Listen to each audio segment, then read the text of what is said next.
All right, sports fans, how's everybody out there doing?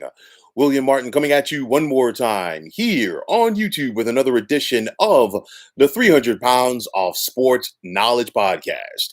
Now, don't look now, but the Toronto Blue Jays are on a roll.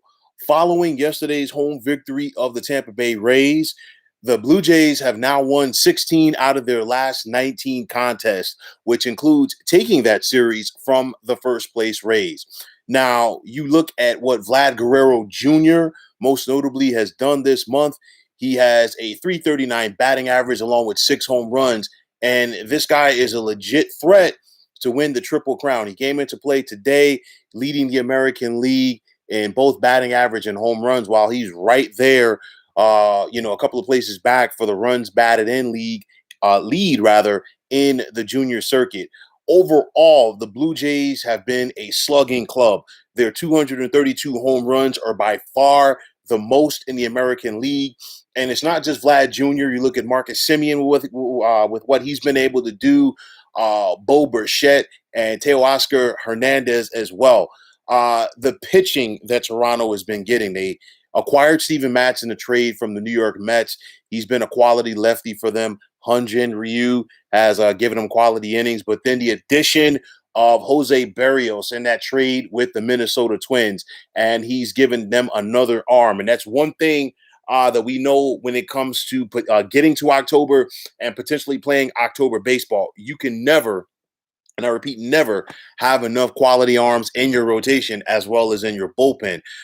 Making the playoffs, and I said this before last year, making the playoffs was good for this young Blue Jays team, because even though that they lost in the first round to Tampa, it gave them the postseason experience. It gave them the opportunity to get their feet wet. It gave them, some fulfillment to say, hey, you know what, we can build off of this and really take the next step for our club. And that's what they're doing this year. They've been able to navigate their way through the ultra tough American League East. When you think about the AL East this year, 4 teams are going to finish with winning records.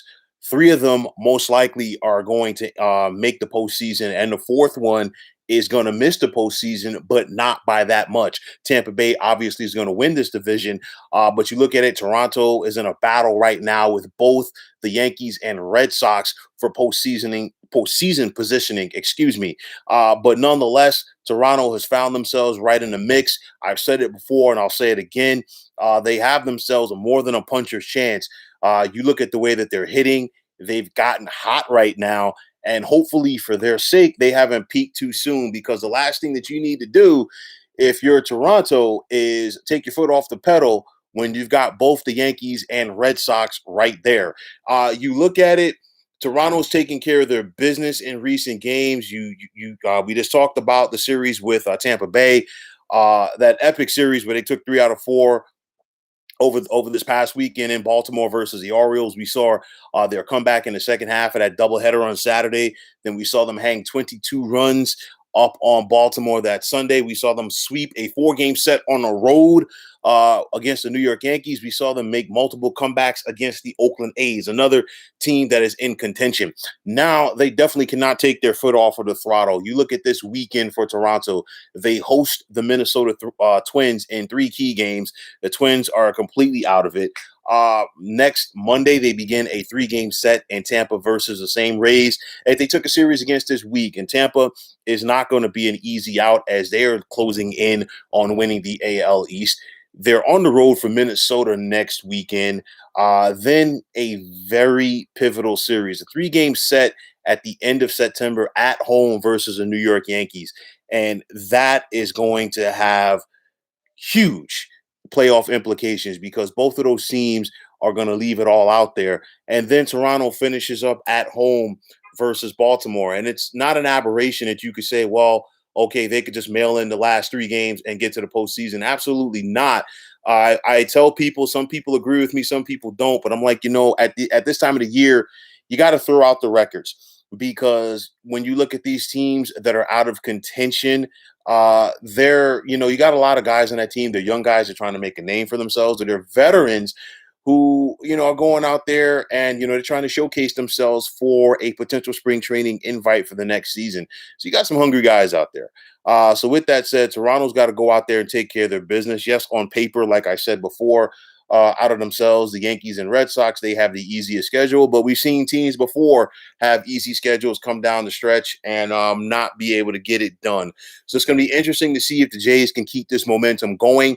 They put themselves in a prime postseason position, and let's just see if Toronto can get to the finish line and get back to the playoffs for the first time since 2016. So, folks, that is going to wrap. Pardon me, since 2020. But folks, that's going to wrap it up. And as always, I want to take this time out to thank you for tuning into the 300 Pounds of Sports Knowledge podcast. I want to take the time out to thank all of you fine folks out there for tuning in. And if you have not already, please feel free to subscribe to this channel. Now, if you're on Twitter, please feel free to follow me at 300 Pounds of Sports. And like I always say, if you follow me, it'll be my pleasure to follow you right back. There's also the sports discussion group on Facebook at the Sports Depot 365. You can check it out. Drop a line and be a part of one of the better sports debating sites going on social media. So once again, fine folks, my name is William Martin, signing off, saying take care and have yourselves a wonderful day.